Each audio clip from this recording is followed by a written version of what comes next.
غیرت ہی کی بیس پہ کہہ رہے تھے نا وہ مولوی صاحب جو بیان کر رہے ہوں گے, اللہ سے محبت ہی کی بیس پہ تو کہہ رہے ہیں, بات بھی غلط نہیں ہے. فی نفسی ہی, فی نفسی کا مطلب کیا ہے, پھر کبھی ملیں گے تو بڑھائیں گے, لوگ کہتے ہیں گاڑی گاڑی اردو استعمال کر رہے ہیں. تو ان بزرگ نے کیا کیا کہ بھائی تو نے 99, ایک نہیں, 2 نہیں, 3 کے بعد آ جاتا, 4 بندے مارنے کے بعد آ جاتا, 5 بندے مارنے کے بعد آ جاتا, 99 تو غیرت میں آ گئے اور کہا لا اب نہیں ہو سکتا, اب تو اللہ کرے تو جائے جہنم میں. تو اس شخص نے بولا کہ جب 99 مار ہی دیے اور جانا جہنم میں ہی ہے تو پھر سینچری پوری کر کے جاؤ نا.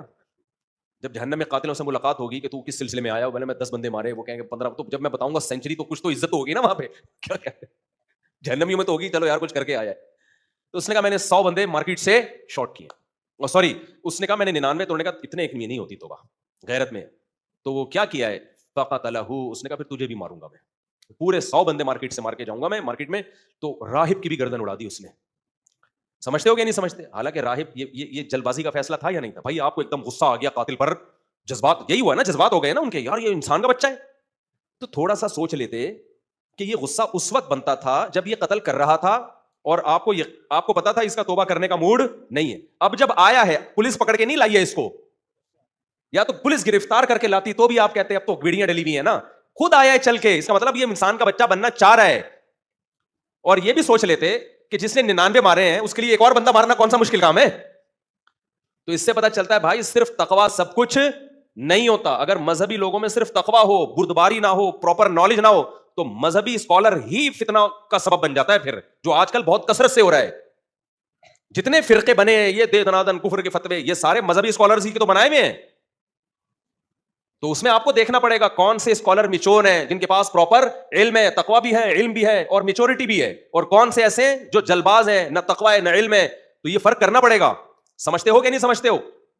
کون سے ایسے جن کو دیکھ کے آدمی کے ہارر مووی دیکھ لیتا وہ زیادہ بہتر ہے. آج تو میرا بھی اسٹائل ایسا لگ رہا ہے کہ مجھے لگ رہا ہے کہ آپ کہیں گے ڈرانی فلم دیکھ لیتے تو زیادہ اچھا تھا. خیر, تو غصے میں آیا ہوں نا میں, اب کیا ہے. تو پھر نبی صلی اللہ علیہ وسلم نے فرمایا, پھر اس نے دوبارہ پوچھا, بھائی 100 بندے مار دیے, کوئی توبہ کا راستہ ہے؟ پھر لوگوں نے عالم کا پتہ بتایا. کیا بتایا؟ عالم.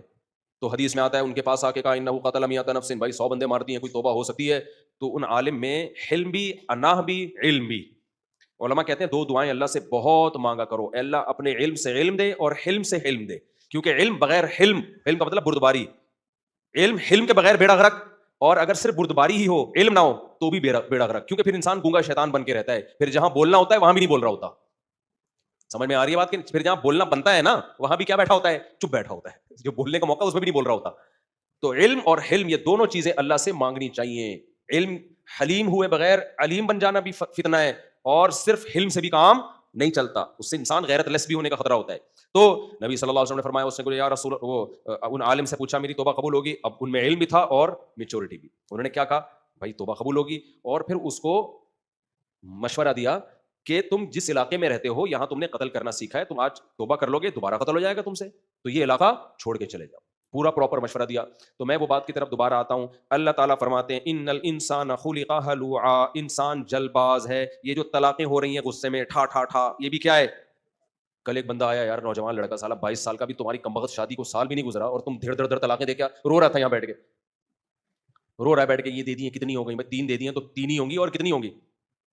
تو غصے میں پاگل ہوئے میں بالکل, جو بات آتی ہے دھڑ دھڑ دھڑ کر کے نکال دیتے ہیں. تو چلو اگر ہو بھی جائے نا غصہ جاری, ہر انسان ہے, ہو جاتا ہے, لیکن پھر یہ تو مانو نا کہ بھائی یہ غلط عادت ہے میرے اندر, میں بھی غصے میں بعض دفعہ بڑبڑاتا ہوں بہت. آپ نے تو میرا ایک اسٹائل دیکھا نا, دوسرا والا نہیں دیکھا ابھی, لیکن احساس ہو جاتا ہے کہ یار کنٹرول کرنا چاہیے. ہمارے نبی سے بھی ایسا ہوا.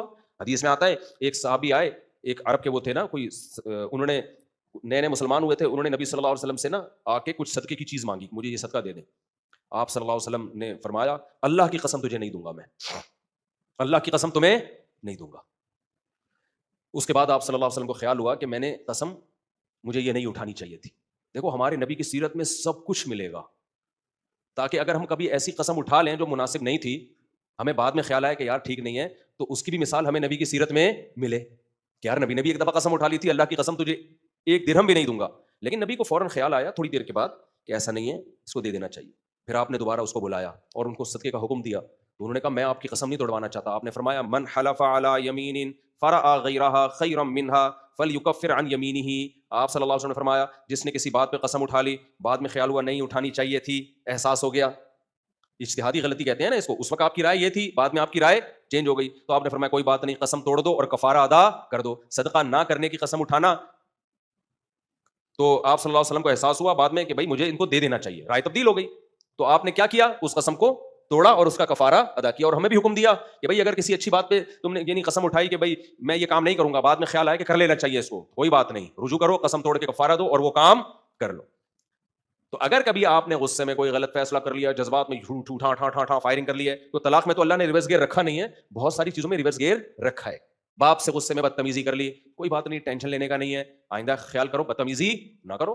سمجھ میں آ رہی بات؟ لیکن اپنا عیب تو پتا ہونا انسان کو, یہ تو احساس ہو کہ یہ میں نے کوئی کمال نہیں کیا. ہماری جو ینگ جنریشن ہے وہ جلد بازی کے فیصلوں کو کمال سمجھتی ہے, کہتے ہیں یہ ایسا ہی نہیں ہو گیا, یہ کس کی دوڑ ہے, عقل کی دوڑ ہے, کہ سوچے سمجھے بغیر ٹھا کر کے فیصلہ کیا, اور تیرا بھائی تو ایسے ہی فیصلے کرتا ہے, اور دیکھا ابھی ٹھا کر کے صحیح فیصلہ نکلا. تو یہ تیرا بھائی بالکل بے وقوف اور پاگل ہے جو ٹھا کر کے فوراً کیا کرتا ہے, فیصلے کرتا ہے. تو یہ بے وقوف ہونے کی علامت ہے. صبح و شام کیسز آ رہے ہیں, کاروبار کر لیتے ہیں, کروڑوں روپے ڈبو دیتے ہیں بزنس میں, کاروبار. ہمارے ایک دوست کا فون آیا, میں آپ کو بتاؤں, بہت بڑے نقصان سے اللہ نے بچا لیا ان کو. انہوں نے مجھے کہا میں ایسے کردار کو وہ کروں گا نا تاکہ پتہ نہ چلے کس کی بات ہو رہی ہے, کہ فلاں صاحب مجھ سے پیسہ مانگ رہے ہیں بزنس کے لیے, ان کا ارادہ ہوا بس پیسہ پکڑائیں اور دے دنا دن نوٹ چھاپنے کی مشین. اچھا, جو بندہ پیسہ مانگ رہا ہے وہ بھی ادھر ہی کا, کراچی کا, اور بہت مالدار آدمی ہے اور بہت نوٹ چھاپ رہا ہے, سمجھ رہے ہو. انہوں نے مجھے فون کیا کہ آپ کے علاقے کا کراچی کا ایک بندہ ہے, بہت پیسے والا ہے, مجھ سے پیسے مانگ رہا ہے اور کہہ رہا ہے کاروبار میں پیسہ لگاؤ, آدھا پروفٹ تمہارا آدھا میرا. حالانکہ میں تو کاروباری آدمی نہیں ہوں, لیکن انہوں نے مجھے فون کیا کہ میں پیسہ دینا چاہ رہا ہوں, میرا بھی دل, کیونکہ کم بختوں کے پاس روزگار تو ہے نہیں. کراچی میں ہم جیسے کم بختوں کے پاس, میجورٹی کے پاس کیا روزگار ہے, تو جو بھی سنہری باغ دکھاتا ہے نا, بس یہ میرا مکان بیچ کے بھی تو لے لے, ٹھیک ہے نا, اتنا نیک آدمی ہے. اور بھائی تجھے پہلی بات یہ کہ آپ کو یہ کیسے پتا چل گیا کہ یہ نیک ہے, کیا خیال ہے, کیسے پتا چل گیا کہ یہ نیک آدمی ہے؟ جب تک معاملات نہیں ہوں گے آپ کسی کے چہرے کو دیکھ کے فیصلہ کرو گے کہ نیک ہے. کہہ رہے نہیں وہ اتنا زبردست ماشاءاللہ ان کی داڑھی اور متشرع. ارے کیا 2 نمبر آدمی داڑھی نہیں رکھ سکتا؟ کیا ہو سکتا ہے یہی بزنس ہو, داڑھی رکھ کے لوگوں سے پیسے نکالنا؟ تو یہ 2-3 دن پرانی بات ہے, زیادہ پرانی بات نہیں ہے. وہ کہنے لگے میں نا ان کو میں دینا چاہ رہا ہوں, بس مجھے پتہ نہیں کیا خیال آ گیا رات کو 2 بجے, آپ کو میرے دوست ہے نا کہ میں ایک دفعہ آپ سے مشورہ لے لوں. میں نے کہا جب مشورہ لیا ہے نا تو پھر میں آپ کو صحیح مشورہ دوں گا. میں نے کہا ذرا مجھے یہ بتاؤ اس کی اپنی پراپرٹیاں کتنی ہیں, اس بندے کی اپنی پراپرٹی کتنی ہے؟ پتا چلا جی بحریہ ٹاؤن میں اور فلاں جگہ. اب ہو سکتا ہے لاہور کا واقعہ ہو, میں کراچی کا کر کے بتا رہا ہوں, یہ اسلام آباد کا ہو میں, تاکہ ایسا نہ ہو اس بندے کو لوگ سنا دیکھ تیرے بارے میں بات ہو رہی ہے. میں نے کہا آپ اس سے یہ بولو کہ اپنی یہ پراپرٹی جو تمہارے استعمال میں نہیں ہے یہ بیچو, اور مفتی صاحب نے مشورہ یہ دیا ہے کہ یہ والا پورا پیسہ لگا دو, اور مفتی صاحب نے کہا پورا پروفٹ خود رکھو. میں نے کہا مزہ آ جائے گا نا, وہ خوشی سے بے ہوش ہو جائے گا, یار مفتی صاحب نے ابھی آدھا پروفٹ کسی اور کو دینا پڑ رہا ہے اور اپنا پلاٹ بیچ کے اپنا کاروبار میں لگاؤں گا, پورا پروفٹ میں رکھوں گا. میں نے کہا خوشی سے بے ہوش ہو جائے گا وہ, مجھے پتا تھا نہیں ہوگا. تو اس نے ایسا ہی کیا, اس نے کہا یار وہ میرا نام نہیں لیا, اس نے کہا ایکچولی وہ مفتی کسی سے میں نے مشورہ کیا تو آپ کا سنا یہاں 2-3 جگہوں پہ بڑی بڑی پراپرٹی ہیں. انہوں نے کہا ہے تو ایسا کریں آپ وہ پراپرٹی بیچیں, اپنے کاروبار میں لگائیں, اور جو پروفٹ ہوگا نا پورا آپ رکھیں. مشورے کا بھی مجھے نہیں چاہیے. میں نے کہا اس کا جواب دیکھو کیا دیتا ہے وہ, اس کا جواب دیکھو. تو انہوں نے مجھے بتایا کہ اس کا جواب یہ آیا ہے کہ نہیں ایکچولی وہ تو میں نے اپنے مستقبل کے لیے, فیوچر کے لیے رکھا ہوا ہے, وہ تو ایسا نہیں ہے کہ میں اس کو بیچوں, اور ایکچولی ایسا. میں نے کہا یہ الو بنا رہا ہے, دنیا میں اس سے بڑا بے وقوف کوئی نہیں ہے جس کو پتا ہے کہ میرے کے لیے پیسے ڈبل ہو جائیں گے پھر بھی کسی اور کے لگا رہا ہو, اپنے نہ لگا رہا ہو. وہ تمہارے لگا اس لیے رہا ہے, اس کو پتا ہے ڈوب بھی سکتے ہیں اور ڈبل بھی ہو سکتے ہیں, بلکہ غالب یہی ہے کہ ڈوبنے کا پورا چانس ہے, 1% چانس ہے کہ پیسے مل جائیں. تو دیکھو کتنے ایک آدمی کو کتنے بڑے نقصان سے بچ گیا نا. یہ کیا تھا, تھوڑا سا مشورہ کر لیا. اور میرا آپ سب لوگوں کو یہ مشورہ ہے, بغیر کسی کال کے مشورہ دے رہا ہوں کہ اگر آپ نے اپنے پیسے کسی کو کاروبار میں دے دیے, اسی وقت انا للہ و انا الیہ راجعون پڑھ کے اس سے مطالبہ بھی مت کرو, بھول جاؤ, گئے خام خام ٹینشن ہوگی, بلڈ پریشر کی. جب بن گئے تو صدقے کی نیت کرو, بولو چور لے گیا, ڈاکو لے گیا. دنیا میں اس سے بڑا بے وقوف کوئی نہیں جو دوسرے کو پیسے دے اور یہ امید, پاکستان کی بات کروں, اور یہ امید لگا کے بیٹھے کہ مجھے اب اس سے کیا ملے گا. اور اگر نفع دے رہا ہے نا, بہت ڈینجرس ہے. نفع اگر دے رہا ہے نا, سمجھ لو اب یہ تمہیں ڈسے گا. کیوں؟ نفع دے کے وہ اعتماد بحال کر رہا ہے کہ بیٹا ابھی 1 کروڑ دیا ہے, میں تجھے نفع دے کے اعتماد یہ بحال کر رہا ہوں کہ اب تو 10 کروڑ دے گا. کیونکہ جب پروفٹ آنا شروع ہوتا ہے نا, آدمی کو اعتماد ہوتا ہے, وہ کہتا ہے سب کچھ بیچ کے سب کچھ ادھر ہی جھونک دو. اس کے بعد آپ کا پروگرام ہمیشہ کے لیے بڑھ گیا. پھر آج ایک بندہ آیا جس کا پروگرام اسی طریقے سے بڑھ گیا تھا, کہنے لگا مجھے ایسا لگتا ہے کسی نے بندش کر دی ہے میرے اوپر. آج ہی کی بات ہے, میں نے کہا بندش کرنے کی آپ جیسے بے وقوفوں پر ضرورت ہے ہی نہیں. ٹھیک ہے. تو پوری قوم کا المیہ کیا ہے میرے بھائی؟ الحلم والانا. اس کی کیا ہے ہماری سوسائٹی میں کمی ہے، جس کا اللہ نے قرآن میں ذکر کیا، ان الانسان خلق ہلوا. انسان جلد باز ہے. تو غصے میں فیصلے مت کیا کرو. اچھا خوشی میں لوگوں سے بڑے بڑے وعدے بھی مت کر لیا کرو. میں بھی بھگتا ہوا ہوں بہت دفعہ کسی سے نا، مجھے ترس آیا کسی کے اوپر، یار اتنے پیسے میری طرف سے، بعد میں وہ تو بھی ٹھیک ہو گیا، اب ہمیں ترس بھی آنا ختم ہو گیا، اس کے حالات بھی اچھے ہو گئے. بھگت آدمی کہتا ہے، اب وہ کہہ رہے دو تم نے بولا تھا. تو بھائی ایک دم 2-3 آنسو دیکھ کے ایک دم ڈھیلے بولو نہ ہوا. جب کوئی رو رہا ہوتا ہے نا، غم میں ہوتا ہے آدمی، ایک دم جذباتی ہو جاتا ہے اور بڑے بڑے وعدے کر لیتا ہے. کسی نے بڑی زبردست بات کی ہے کہ جب تم غصے میں ہو تو کبھی کسی کو دھمکی نہ دو، اور جب خوشی میں ہو تو کسی سے وعدے مت کرو. نہ خوشی میں انسان نارمل کنڈیشن میں ہوتا ہے، اور نہ نفرت اور بغض میں نارمل کنڈیشن میں ہوتا ہے. غصے میں بھی نارمل کنڈیشن میں نہیں ہوتا. نارمل جب ہوگے تو اس وقت دیکھو کہ کس کو کیا دینا ہے، کس سے کیا میں نے وعدہ کرنا ہے. گرل فرینڈ کے ساتھ دیکھو نا، کیونکہ شروع میں بڑے جذبات ہوتے ہیں تو کیسے بڑے بڑے وعدے کر لیتے ہیں لوگ. ایک آدمی کو کسی لڑکی سے عشق ہو گیا، تو بڑے تاجر ہیں، میرے پاس آئے کہ میری یہاں شادی ہو رہی ہے، تو انہوں نے مجھے کہا ہے کہ 3 کروڑ کا پلاٹ میرے نام کر دیں نکاح نامے میں. نکاح بھی میں ہی پڑھا رہا تھا. میں نے اس بندے کو سمجھایا، میں نے کہا کیا ہیرے جواہرات جڑے ہوئے ہیں تیری اس محبوبہ میں؟ 3 کروڑ کا پلاٹ تو اس کو دے رہا ہے، تمہارے کوئی رشتہ دار بھی نہیں ہے. یہ کہہ رہے نہیں میری فیس بک پہ دوستی ہوئی، لڑکی بالکل ٹھیک لگ رہی ہے مجھے. فیس بک پہ تو جج کیسے کر رہا ہے کہ ٹھیک ہے یار؟ مجھے انہوں نے جہاز کا ٹکٹ دیا، بہت قریبی دوست، کیا آپ میرا نکاح پڑھائیں گے؟ نکاح مجھے کیا پتا کس سے نکاح ہو رہا ہے. اب میرا دوست تھا، میں نے جب مہر دیکھا میں نے کہا کیا پاگل ہو رہا ہے، 3 کروڑ کے پلاٹ دے رہا ہے، اور بھی بہت کچھ دے رہا تھا وہ. میں نے کہا میرے بھائی ابھی تو عشق میں پاگل ہوا ہے، اتنے بڑے بڑے وعدے مت کرو. کہہ رہے نہیں لڑکی ایک نمبر ہے. میں نے کہا کہاں سے پتا چلا؟ کہ فیس بک پہ میری اس سے 1 مہینہ چیٹنگ ہوئی ہے، میں نے اندازہ لگا لیا کہ بہت نیک ہے. میں نے کہا یار فیس بک پہ نہیں اندازہ ہو سکتا، تمہارے نہ کوئی رشتہ دار ہے. بہت سمجھایا اس بندے کو کہ یار اس کو بھی تو محبت ہے نا. کہہ رہے نہیں سیکورٹی تو چاہیے نا اس کو. میں نے کہا تمہیں نہیں چاہیے سیکورٹی؟ تم بھی تو اس کو یہ بھی تو پتا چلے گا تم بہت اچھے ہو، یا یہ نہیں پتا چلا جب بہت اچھے ہو تو سیکورٹی کے لیے 3 کروڑ کیوں لکھوا رہی ہے؟ دیکھو معقول بات کر رہا ہوں کہ نہیں کر رہا؟ ابے اس کو بھی تو 1 مہینے میں تم سے فیس بک پہ چیٹنگ سے پتا چل گیا ہوگا بہت اچھے ہو، اعتماد ہے تبھی تو شادی کے لیے اوکے کیا نا. تو اب وہ سیکورٹی کے لیے 3 کروڑ کا مطالبہ کیوں کر رہی ہے؟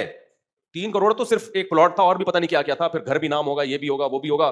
اچھا وہ لڑکی اتنی ہوشیار تھی، وہ ایک اور قاضی لے کر آئی ہوئی تھی اپنی طرف سے، لڑکی والے نا، جو مجھ پہ روپ ڈالنے کے لیے کہ جو مہر ہے وہ لکھو. اب میں بیٹھا ہوا ہوں، مجھے لگ رہا ہے بیٹا اس کا بیڑا غرق. اچھا میں اشارے بھی نہیں کر رہا، لڑکی والے دیکھیں گے یار یہ تو ہمارا سارا کیا ہمارا پروگرام ہی برباد کر رہا ہے.